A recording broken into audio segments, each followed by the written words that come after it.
नमस्कार दोस्तों, स्वागत है आपका हमारे YouTube चैनल पर। जैसा कि पिछली वीडियो में हमने बल को सदिश रूप में लिखा था कि बल को सदिश के रूप में किस तरह से लिखा जाता है। ठीक है, तो वहाँ हमने दो आवेश लिए थे Q1 और Q2। उन दोनों के लिए आपस में लगने वाले बलों को सदिश रूप में लिखा था। आज हम बहुत सारे आवेशों के कारण लगने वाला बल पढ़ेंगे। तो यहाँ पे क्या होगा, हमारे बहुत सारे आवेश उपस्थित होंगे।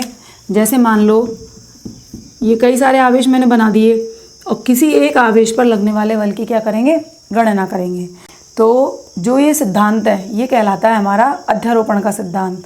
यानी कि अध्यारोपण के सिद्धांत की सहायता से बहुत सारे आवेशों के कारण किसी एक आवेश पर लगने वाले बल की गणना की जाती है। तो शुरू करते हैं आज का हमारा टॉपिक, अध्यारोपण का सिद्धांत। तो सबसे पहले हम इसके लिए क्या करते हैं, चित्र बनाते हैं। तो हमने क्या किया, एक निर्देश तंत्र ले लिया है। इसमें हमारे बहुत सारे आवेश उपस्थित है। निर्देश तंत्र मानने से स्थिति सदिश जो लिखते हैं हम, उसका स्पष्टीकरण हो जाता है। तो मैंने एक आवेश बनाया है यहाँ पर Q1। इस पर लगने वाले बल की गणना करेंगे। तो मान लिया बहुत सारे आवेश उपस्थित है। एक आवेश ये है हमारा Q2, इसके कारण इस पर लगने वाला बल निकालेंगे। इसी तरह से एक आवेश हमारा ये स्थित है Q3, इसके कारण Q1 पर लगने वाले बल की गणना करेंगे। और इस तरह से एक आवेश और मान लेते हैं Q4, इसके कारण इस पर लगने वाले बल की गणना करेंगे। तो इस तरह से बहुत सारे आवेश स्थित हो सकते हैं। हमने 1 2 3 4 मतलब केवल 4 आवेश माने हैं। आप और ज़्यादा भी मान के इसकी कैलकुलेशन कर सकते हो।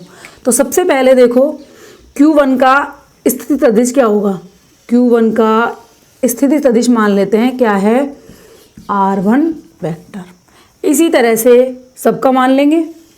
Q1 का R1 वेक्टर, Q2 का R2 वेक्टर, Q3 का R3 वेक्टर और Q4 का R4 वेक्टर। अब देखो सबसे पहले हम क्या निकालेंगे, Q2 के कारण Q1 पर लगने वाला बल।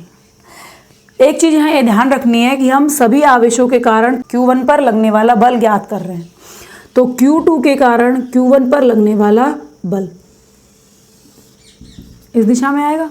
ठीक है, इसके मध्य की जो दूरी है उसको मान लेते हैं R12 वेक्टर और बल का नाम दे देंगे हम। Q1 पर लग रहा है, किसके कारण, 2 के कारण, तो ये हो जाएगा F12 वेक्टर। अब निकालेंगे Q3 के कारण Q1 पर लगने वाला बल, तो ये हो जाएगा हमारा F13 वेक्टर और इनके बीच की डिस्टेंस हो जाएगी R13। इसी तरह से 4 के लिए ये दूरी हो जाएगी R14 वेक्टर और बल का नाम हो जाएगा F14 वेक्टर। ठीक है, तो Q1 पर जितने भी बल लग रहे हैं उन सब का क्या कर लिया जाएगा, टोटल कर लिया जाएगा। अब देखो ये तो हमारा हो गया डायग्राम। अब अध्यारोपण का सिद्धांत क्या कहता है। अध्यारोपण के सिद्धांत के अनुसार क्या होता है कि इन सभी आवेशों के कारण, सभी आवेश कौन कौन से, Q2 Q3 Q4 Qn जितने भी हम लेंगे, सभी आवेशों के कारण किसी एक आवेश पर, कौन सा आवेश हमारा Q1, तो सभी आवेशों के कारण किसी एक आवेश पर लगने वाला जो बल है, सभी आवेशों के कारण किसी एक आवेश पर लगने वाला जो कुल बल आएगा हमारा, वो प्रत्येक आवेश के कारण, जैसे Q2 ने Q1 पर कितना लगाया है, Q3 ने Q1 पर कितना लगाया है, तो प्रत्येक आवेश के कारण लगने वाले बलों का सदिश योग होता है। ठीक है, यानी कि अगर मैथमेटिक्स रूप में मैं लिखूं तो F वेक्टर बराबर क्या आएगा हमारा, 1 पर लगने वाला F2 के कारण 1 पर लगने वाला बल F12 वेक्टर, फिर 3 के कारण 1 पर लगने वाला बल F13 वेक्टर, फिर 4 के कारण 1 पर लगने वाला बल F14 वेक्टर। इसी तरह से कितने भी आवेश हमारे पास हो सकते हैं। तो लास्ट हमने लिख दिया F1n वेक्टर। ठीक है, तो ये हमारा अध्यारोपण का सिद्धांत है। देखो एक बार वापस सुनो, सभी आवेशों के कारण किसी एक आवेश पर लगने वाला कुल बल, सभी आवेशों के कारण किसी एक आवेश पर लगने वाला कुल बल प्रत्येक आवेश के कारण लगने वाले बल के सदिश योग के बराबर होता है। सदिश योग इसलिए बोलना जरूरी है क्योंकि बल हमारी सदिश राशि है, तो इसलिए हमें क्या करना पड़ेगा, यहाँ पर सदिश योग करना पड़ेगा। तो इस तरह से अध्यारोपण का सिद्धांत क्या हो गया, यहाँ पे मैं लिख दे रही हूँ। देखिए तो इस तरह से मैंने यहाँ पे लिख दिया है कि इस सिद्धांत के अनुसार किसी एक आवेश पर लगने वाला परिणामी बल प्रत्येक आवेश के कारण लगने वाले बलों के सदिश योग के बराबर होता है। देखिए F1 बराबर F12, F13, F14, इस तरह से कितने भी बल हो सकते हैं। इसको डाल दिया हमने समीकरण नंबर 1। अब हम क्या करेंगे, F12 की वैल्यू निकालेंगे, F13 की वैल्यू निकालेंगे, F14 की वैल्यू निकालेंगे और इस समीकरण में रखकर हल करेंगे। तो सबसे पहले निकाल रहे हैं हम F12। F12 क्या है, Q2 के कारण Q1 पर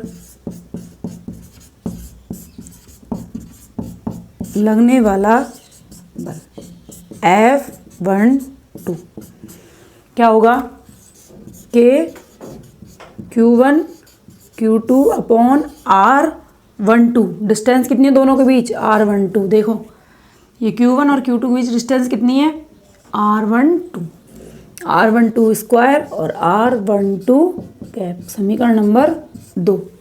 इसी तरह से तीसरा निकालेंगे, Q3 के कारण Q1 पर लगने वाला बल कितना आएगा, F13 वेक्टर बराबर K Q1 Q3 upon R13 square R13 gap.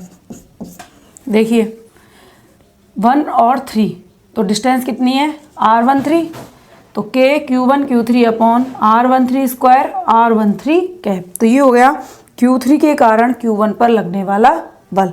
अगला निकालेंगे तो अगला होगा Q4 के कारण Q1 पर लगने वाला बल। ये कितना आएगा, F14 वेक्टर बराबर F14 माना है हमने इस दिशा में, तो ये क्या हो जाएगा, K Q1 Q4 upon R14 का स्क्वायर R14 कैप, समीकरण नंबर 4। तो इस तरह से हमने सारे निकाल लिए। अगर हम n माने कोई तो हम लिख सकते हैं Qn के कारण Q1 पर लगने वाला बल कितना आ जाएगा, सिमिलरिटी से लिखे तो F1 पे लग रहा है, किसके कारण, n के कारण, K नियत है, Q1 हमेशा Q1 रहेगा, अब किसके कारण लग रहा है, Qn के कारण upon R1n square R1n cap. तो इस तरह से ही हमने क्या निकाल लिए, बल निकाल लिए कि 1-2 कितना होगा, 1-3 कितना होगा, 1-4 कितना होगा और 1n कितना होगा। अब इनको क्या करेंगे, समीकरण नंबर 1 में रखेंगे। तो देखिए समीकरण 1 हमारा क्या था, F1 वेक्टर बराबर F12 vector plus F13 vector plus F14 vector और up to plus 1 Fn vector. ठीक है, इसमें क्या करेंगे हम, समीकरण 2, 3, 4 व 5 से मान रखने पर, तो इसमें मान रखते हैं। देखो F1 वेक्टर 1-2 की जगह कितना आएगा, K Q1 Q2 upon R12 square. देखो यहाँ से सीधा लिख सकते हैं, बल के पहला आवेश Q1, दूसरा कितना है Q2, डिस्टेंस कितनी हो जाएगी R12 स्क्वायर R12 कैप, दूसरा हो जाएगा और लास्ट में n लिखेंगे K Q1 Qn upon R1n square R1n। इस तरह से हमने इन सबको लिख लिया। अब देखो K और Q1 सब में से कॉमन है, निकाल लेते हैं, तो यहाँ बचेगा Q2 R12 square R12 cap, Q3 R13 square R13 cap, Q4 R14 square R14 cap और लास्ट टर्म क्या जाएगी, Qn upon R1n square 1n cap. ठीक है, अब देखो K Q1 सबका टोटल है, तो टोटल करने के लिए हम चिन्ह लगाते हैं समेशन का। ठीक, हम I सिंबल काम में ले रहे हैं, अपॉन 1 हमारा फिक्स है तो R के साथ 1 फिक्स रहेगा, 2 की जगह हमने ऊपर आई लिखा है तो यहाँ भी क्या लिख देंगे आई। स्क्वायर ऐसे कैसे आएगा, ऐसे कैसे आए, आर 1 फिक्स है, 1 ऐसे कैसे, 2 की जगह क्या लिख रहे हैं आई और कैप। ठीक, अब इसको समझो, देखो मैंने कैसे लिखा है। समेशन का मतलब होगा प्लस हो जाएगा, ठीक है, और क्यू के साथ मैंने यहाँ 2 है तो आई लिख दिया, यहाँ 1 है, ऐसे कैसे लिखा है, 2 की जगह क्या लिखेंगे आई, सेम ऐसे लिखा है। ये कहते हैं जनरलाइज करना इसको, ठीक है। तो हमने क्या किया, इस समीकरण का जनरलाइज कर दिया, समेशन के रूप में लिख दिया। अब हम इस समीकरण से इसको निकाल सकते हैं। जैसे पहली टर्म लिखनी है तो आई की वैल्यू हमारी कहाँ से शुरू होगी, 2 से, क्योंकि आई की वैल्यू यहाँ 2 थी ना। देखो 2 से कहाँ तक जाएगी, लास्ट वाली टर्म कहाँ है, एन तक। तो देखो कैसे लिखेंगे, सबसे पहला टर्म क्या आएगा, क्यू, आई की जगह 2 लिखोगे तो Q2 upon R12 square R12 cap, plus अगली टर्म क्या है, 2 के बाद क्या आता है 3, तो Q3 upon R13 square R13 cap. तो इस तरह से ये पूरी टर्म निकाल सकते हैं। तो ये हमारा क्या हो गया, बल का फॉर्मूला, यानी कि एक आवेश पे लगने वाला बल कितना आ गया, F1 वेक्टर बराबर के Q1 समेशन I बराबर 1 to n QI upon R1I square R1I cap. तो इस तरह से हम किसी भी आवेश पर लगने वाला बल ज्ञात कर सकते हैं। तो ये हमारा कहलाता है अध्यारोपण का सिद्धांत। अब देखो अध्यारोपण के सिद्धांत में हम इसको माध्यम के लिए और निर्वात के लिए, दोनों के लिए लिख सकते हैं। के की वैल्यू रखनी पड़ेगी। अगर निर्वात है तो हमारा जो F1 है वो क्या हो जाएगा, निर्वात में 1/4 pi epsilon 0 Q1 summation I बराबर 2 से लेके n Q2 upon R1I square R1I cap. अगर हम किस में लिख रहे हैं, माध्यम में, तो F1 माध्यम क्या हो जाएगा, 1/4 pi epsilon 0 epsilon R Q1 summation I बराबर 2 से n Q2 R1I square R1I cap. ठीक है, तो इस तरह से ये हमारा फॉर्मूला हो गया अध्यारोपण के सिद्धांत के लिए। तो इस तरह से हमारा अध्यारोपण का सिद्धांत कंप्लीट हो गया है।